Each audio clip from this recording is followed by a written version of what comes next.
politiskajiem, ekonomiskajiem un kultūras sakariem, un es gribētu teikt, ka mēs esam ļoti priecīgi, ka šeit Latvijā mums ir tiešām ļoti spēcīga, ļoti dzīva poļu kopiena. Mēs ar prezidentu kungu runājām arī par izglītības programmām, par sabiedriskā mēdīja programmām. Mēs runājam par to, kādā veidā mēs šeit varētu arī palīdzēt un atbalstīt poļu kopienu, un es gribu apliecināt, ka mēs tiešām redzam Latvijas poļus kā daļu no Latvijas sabiedrības. Mēs tiešām arī gribam teikt paldies Polijai, tāpēc, ka arī Polija atbalsta gan ar izglītības programmām, gan ar kultūras programmām mūsu skolas un bērndārs, kas ir šeit izveidoti gan Rīgā, gan Daugavpilī, gan Rēzeknē. Tā kā tiešām no savas puses gribētu teikt, ka man ir prieks, ka šajā darba vizītē mums tik daudz izdevies ir pārunāt un ka mēs ļoti daudz jautājumus redzam pilnīgi vienprātīgi, bet, kā es teicu prezidentu kungam, tad šī ir tikai tāda īsa darba vizīte. Mēs prezidentu kungu gaidām arī oficiālā vizītē un arī mēs būsim priecīgi apmeklēt reģionus un tikties arī ar poļu kopienu ārpus Rīgas un arī godināt to poļu karavīru piemiņu, kas savu laiku 1920. 21. gada sākumā cīnījās arī par mūsu neatkarību, jo mums ir ko atcerēties, mums ir ko godināt, mums ir ko pieminēt. Prezident kungs, paldies un vārds jums.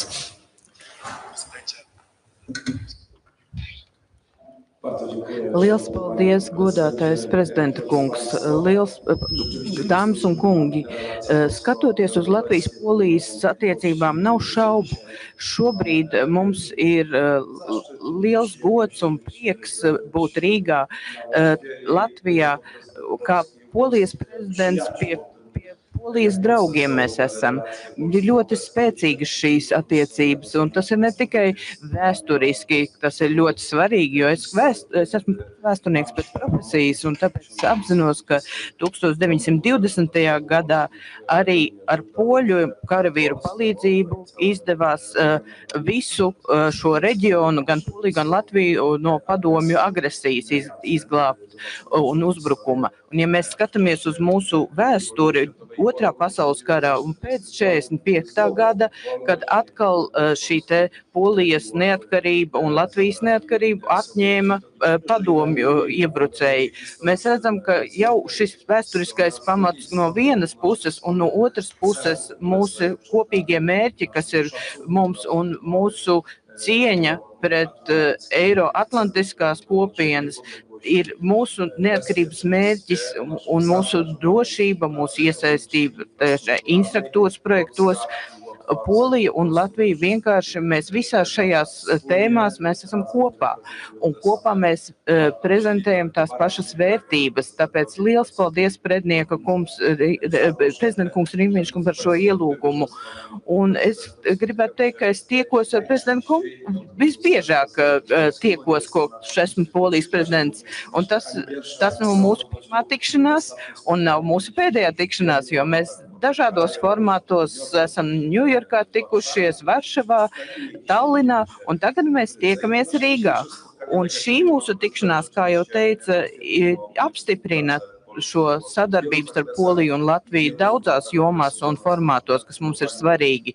Gan veidojot šos formātus attiecībā par šo NATO austrumu flanku, gan trīsjūru iniciatīvu, gan ekonomikas jautājumos.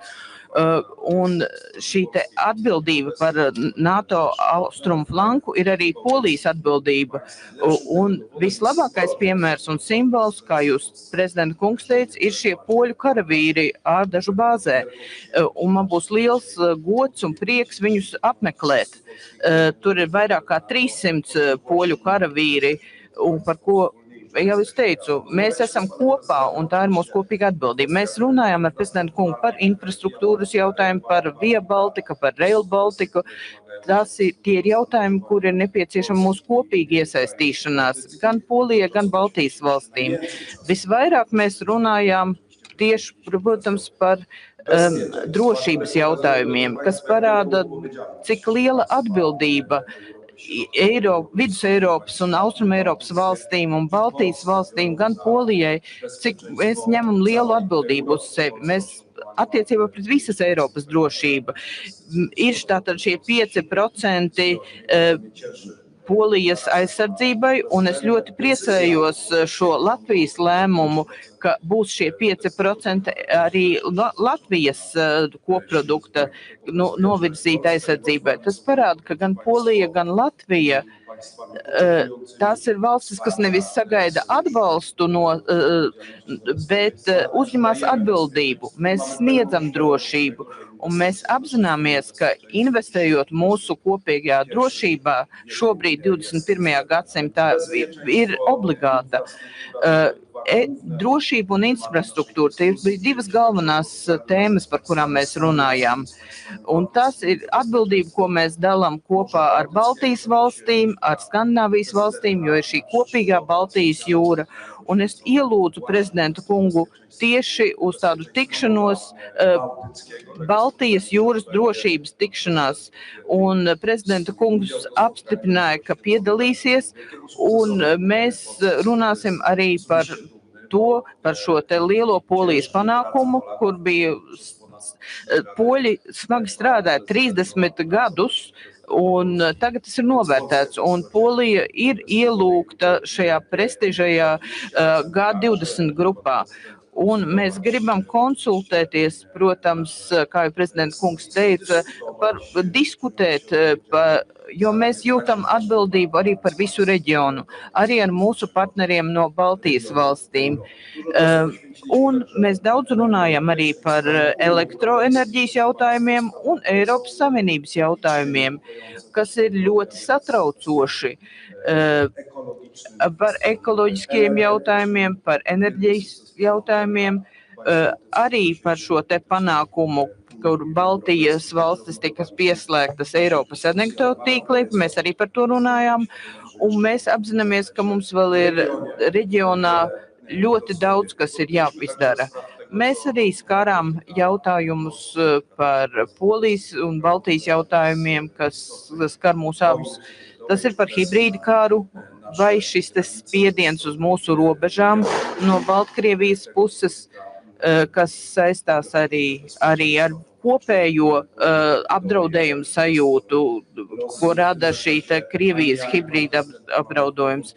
Un šobrīd ne man, ne arī prezidentam kungam nav šaubu, ka runa ir par šo te spēcīgu savienību Eiroatlantijas jautājumā un ka Eiropas Savienībai ir jāsadarbojās ar Amerikas Savienotajām valstīm. Tas nodrošina drošību reģionā. No vienas puses ir šī pārliecība par mūsu pašu atbildību, un to dara gan Polija, gan Latvija.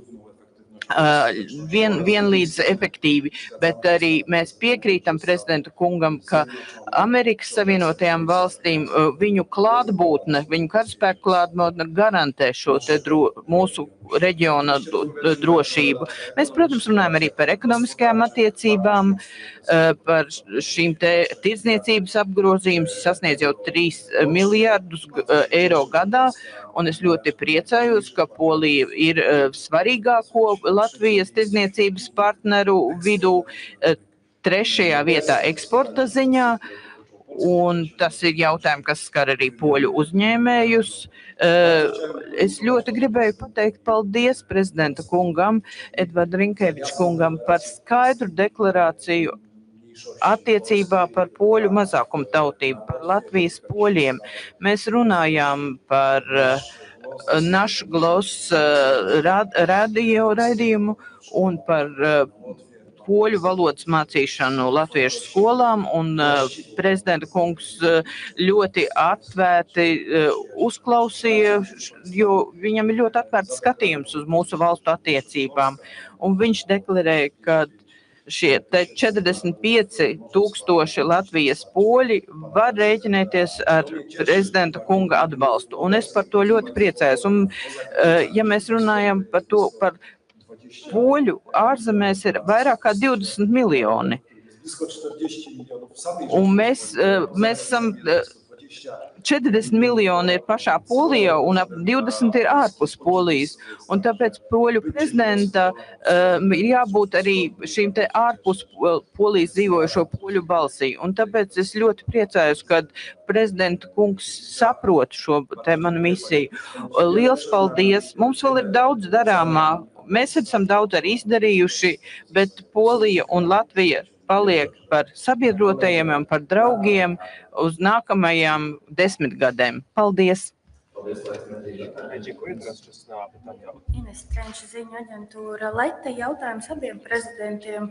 Aizdītajās nedēļās ASV publiskajā telpā ir izskanējuši kritiski vērtējumi par Eiropas politiku un līderību. Kā jūsuprāt saglabāt ciešu šo transatlantisko vienotību un skaidrot partneriem, ka jebkādi signāli par Eiropas vājumu Krievija var izmantot savās interesēs? Paldies! Jā, tiešām es domāju, ka arī šis jautājums, par ko diskutē gandrīz vai katrā Eiropas galvaspilsētā, un arī mēs ar prezidentu kungu šodien šo jautājumu diezgan daudz un plaši apspriedām. Tas, ko es gribētu no savas puses uzsvērt, ir vairāk elementi. Pirmā lieta ir tā, ka patīk mums vai nē, bet diemžēl gadu desmitiem Eiropa, un ar to es saprotu gan Eiropas Savienību, gan arī daudzus NATO Eiropas sabiedrotos, tostarp būsim arī godīgi, bija tādi brīži Latvijā, nav veltījusi pietiekami daudz enerģijas un nepieciešamos resursus, lai savu aizsardzības spēju un drošības spēju padarītu tiešām vērā ņemamu. Tikai kopš faktiski 2014. gada, tikai kopš Krimas pretlikumīgās okupācijas, ko īsteno Krievija, un tad jau no 22. gada februāra mēs esam pievērsušies mūsu spēju stiprināšanai, un Eiropā ir ļoti daudz, kas darāms gan aizsardzības spēju stiprināšanā, gan būsim arī godīgi. Diemžēl mums ir diezgan daudz lietas, kur mēs atpaliekam, tā ir ekonomika, tās ir tehnoloģijas, kur mēs redzam, ka vesela rinda regulējuma Eiropas Savienībā vienkārši kaut vai tādās jomās kā mākslīgā intelekta attīstība, kā tehnoloģija attīstība, ka šajās jomās mums ir daudz darāmā. Un šajos laikos, 21. gadsimtā, ja tu gribi, lai ar tevi rēķinās, tev jābūt spēcīgam. Nepietiek tikai ar lozungiem. Otra lieta, es tomēr ļoti uzmanīgi lasu gan izteikumus, gan dokumentus, un tas, ko es redzu, piemēram, nesen publicētajā ASV Nacionālās drošības stratēģijā, tomēr ir divi ļoti, ļoti svarīgi apgalvojumi, ka Eiropa joprojām Amerikas Savienotām valstīm ir svarīga un ka Amerikas Savienotā valstu interesēs ir spēcīga Eiropa. Mūsu interesēs šobrīd, un es domāju par to valstis, kas ir šajā reģionā, ir, lai šīs transatlantiskās saiknes nevainātos, lai viņas stiprinātos, lai ASV klātbūtne šeit būtu. Un jāsaka, mēs ļoti, ļoti daudz, un arī prezidents kungs noteikti to minēs savā atbildē, daudz runājam par tiem kontaktiem, kas ir mums bijuši ar jauno ASV administrāciju. Jau vairs nav tik jauna administrācija, jau drīz būs gads, kā strādā. Gan prezidenta kungam, gan mums ir bijuši ļoti skaidri un stingri apliecinājumi tam, ka ASV intereses reģionā un Eiropā ir, ka ASV militārā sadarbība būs. Un, piemēram, tagad, ko kongress apspriež, attiecīgais 2028. gada Nacionālās aizsardzības likums. Tas patiesībā sakot, mums ir ļoti labvēlīgs. Tur ir atbalsts Baltijas valstīm. Mums ir bijuši arī ļoti labi kontakti. Piemēram, tikko mūsu ārlietu ministri ir bijusi Vašingtonā, kur mēs esam vēlreiz apstiprinājuši visu to sadarbības mehānismu, aizsardzības drošības jomā, kas mums ir. Es šobrīd redzu tādu valstu kā Baltija un Polija uzdevumu, kuras atvēl savai aizsardzībai arī absolūti saprotamu iemeslu dēļ resursus, kuras sadarbojās ar Amerikas Savienotām valstīm arī ekonomikā. Piemēram, Latvija šobrīd no ASV iegādājas 80% no visas sašķidrinātās gāzes apjoma. Ka mēs varam būt tās valstis, kuras palīdz šos tiltus turēt, attīstīt, nevis viņus jaukt nost. Un es būtu ļoti, ļoti uzmanīgs. Es zinu, ka daudziem patīk tādi skaļi paziņojumi, ir beigušās atkal transatlantiskās attiecības. Šādi paziņojumi, diemžēl, ir bijuši arī pirms tam. Visa veida kaut kādas diskusijas ir bijušas. Tomēr nepazaudēt galveno, ka gan ASV interesēs ir sadarboties ar Eiropu un spēcīga Eiropa, gan Eiropas interesēs ir sadarboties ar ASV. Un mūsu pienākums ir atšķirt troksni no patiesām lietām un izdarīt visu, lai šī sadarbība būtu stipra. Tāda gara atbilde, bet prezidenta kungs noteikti atbildēs no savas puses, kā viņš redz.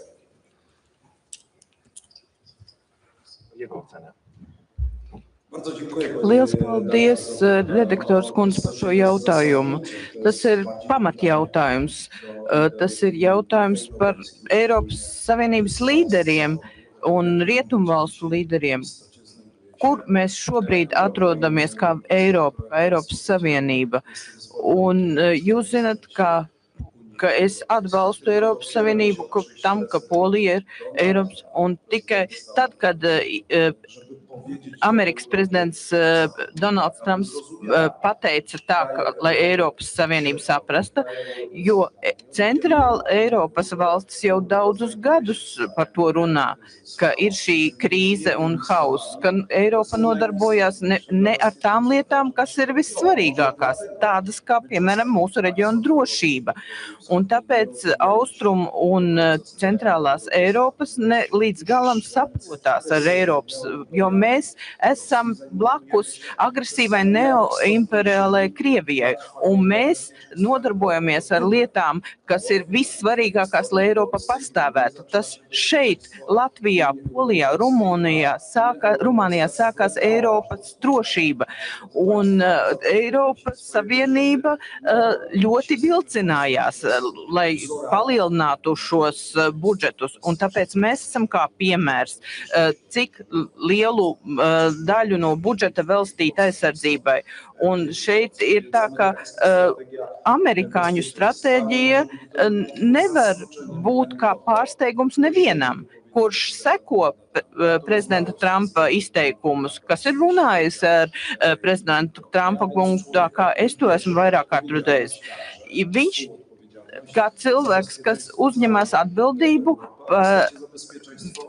un ja mēs runājam par atbildības uzņemšanos visā Eiropā, visā pasaulē, un šī stratēģija saka, pirmkārt Amerika, un tas bija viņa sauklis, un tas nav kā pretruna, un kā arī Rinkevičs kungs, tas nav pretrunā Eiropas, vidus Eiropas valstu koncepcijai, drošības koncepcijai, kas maksā par savu drošību, kas veido šādus formātus kā trīsjūra iniciatīva un grib uzņemties šo atbildību par NATO austrumu flanku. Un protams, mēs esam ieinteresēti, lai būtu amerikāņu karavīri. Mums ir gandrīz 10 000 amerikāņu karavīru Polijā. Mēs šajā centrālajā un austrum Eiropā mums nav laika nodarboties ar tādām lietām, kas nav vissvarīgākās. Un tur, kur ir kaut kāda ideoloģija, zaļās iekārtas, mēs nodarbojamies ar drošību, un mēs par to runājam daudzus gadus. Un par to runāja mūsu prezidents vēl Leks Kačīnskis, bet tad neviens neklausījās, jo tad šķita, ka tas nav svarīgi Rietumē Eiropā. Kad par to teica prezidents Donalds Trumps, un viņš par to runā tā, kā viņš runāja arī šajā pirmsvēlēšanas kampaņā, un tad ir liels pārsteigums. Jā, mēs esam situācijā, kur mums ir jākoncentrējās uz drošību, kad mums ir jāuzņemās atbildība par drošību, un ir valstis kā Latvija un Polija, kas to uztver nopietni. Jā, Eiropas Savienība atrodas hausa stāvoklī, un demokrātijas būtība ir runāt par šādām lietām. Un es kā cilvēks, kas atbalsta Polijas dalību Eiropas Savienībā, mums ir jāuzdod jautājumi Eiropas Savienībai, vai viņa iet pareizā virzienā. Un es par šiem jautājumiem runāju publiski, gan universitāte, gan Prāga, Kārļa universitātē. Un mēs redzam, ka arī aiz Atlantijas okeāna ir šis saprat par šīm lietām. Un es to uztveru kā to kā savas kancelējas panākumu, ka mēs neparakstījām šo te drošības un es ļoti priecājos, ka šajā jaunajā stratēģijā ir ņemtas vērā šīs te Vidus Eiropas intereses. Un mums ir jāpielāgo arī mūsu vīzija, mūsu sabiedrotā vīzijai. Un daži politiķi, tagad jūs redzat, ka tagad tas iegūst tādu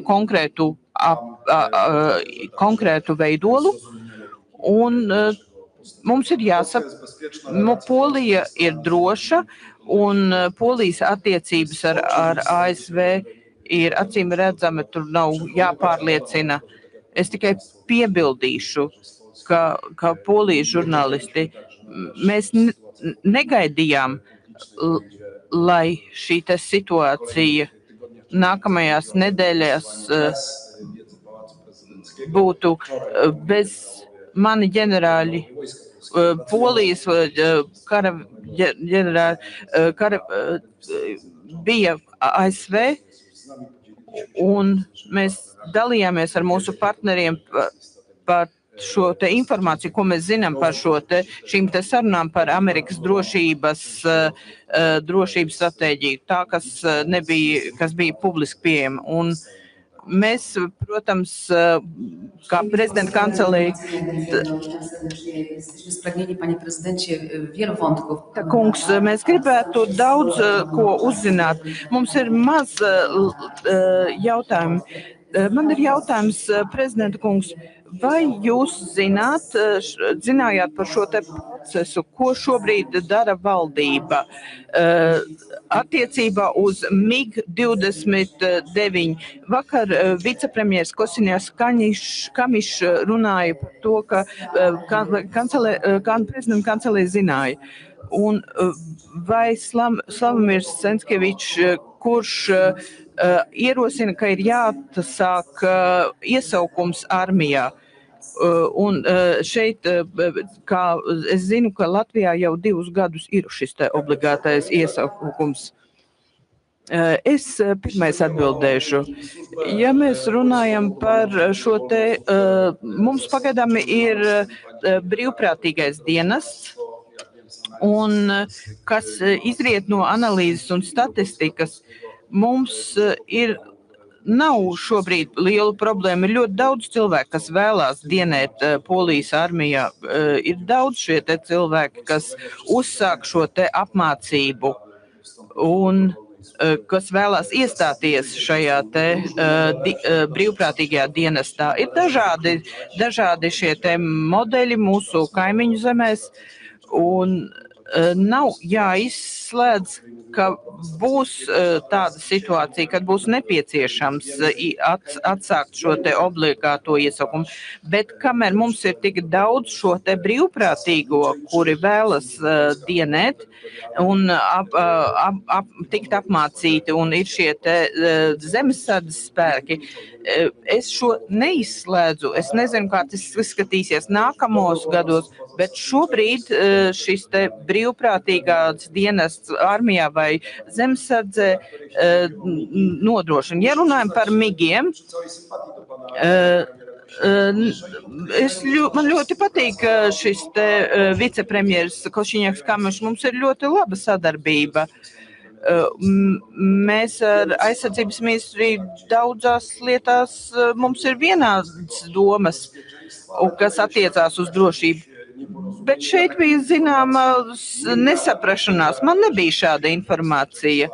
Un šāda informācija pie manis nenonāca, bet es esmu pārliecināts, ka ar vicepremjeru Košiņaku Kamišu mēs vienosimies. Un šeit mani darbiniekiem bija taisnība maniem darbiniekiem. Es oficiāli nesaņēmu šo te informāciju attiecībā par šo te MiG lidmašīnu nodošanu. Aizsardzības dienesti par šo te iesaukumu jāsaka tiešām pēc 2022. Gada februāra, tad, kad Krievija veica pilna mēroga iebrukumu Ukrainā, mūsu valdība un arī mūsu saeima nolēma izveidot principiāli jaunu valsts aizsardzības dienestu, sākot iesaukt sākotnēji brīvprātīgi, bet tagad arī izlozes kārtībā vīriešus dienestā. Un es gribu teikt, ka mūsu pirmā 2 gadu pieredze, kur šobrīd mēs tiešām cenšamies arī piesaistīt nepieciešamo skaitu karavīru brīvprātīgi, bet, ja mums nesanāk, tad attiecīgi izlozes kārtībā šī pieredze ir ļoti, ļoti pozitīva, un es varu tikai uzteikt ļoti pozitīvā veidā mūsu bruņotos spēkus, virsniekus un instruktors par to, ko viņi ir izdarījuši un ieguldījuši, lai šī sistēma sāktu strādāt. Bet, protams, ka mēs arī ļoti, ļoti skatāmies uz kvalitāti. Mēs uzskatām, ka ir svarīgi labi apmācīti karavīri, kurus pēc tam, kad viņi atvaļinās un dodās civilā dzīvē, ik pa brītiņam var izmantot rezervē. Bet arī mēs vēl neesam sasnieguši tos līmeņus, par kuriem varbūt runā, un mums vēl nav tāda pilnīgi 100%, un es nedomāju arī, ka tuvākos gados attiecīgo Latvijas pilsoņu iesaukuma bruņotajos spēkos. Mums gan ir arī diskusijas par to, vai nevajag sākt obligātā kārtā iesaukt arī sievietes. Tā vēl pagaidām ir tāda karsta politiska diskusija. Mana nostāja ir pats svarīgākais ir, lai mums būtu labi apmācīti cilvēki, kas iziet 11 mēnešu valsts aizsardzības dienestu, lai viņiem būtu kvalitatīva un arī ik pa brītiņam rezerves līmeņa apmācība. Un tas ir tas, ko arī aizsardzības ministrija bruņotie spēki dara, bet mūsu pirmā pieredze, tiešām pateicoties mūsu bruņoto spēku virsnieku un instruktoru pašaizliedzībai, ir ļoti laba, bet mēs arī negribam zaudēt to kvalitāti, tāpēc tas attīstības vektors ir tāds ļoti, ļoti, es teiktu, līdzsvarots, un ar katru gadu mēs iesaucam arvien vairāk. Paldies! Paldies, prezident kungs! Paldies, arī pārstāvju preses konferences beidzās. Sorry. Paldies.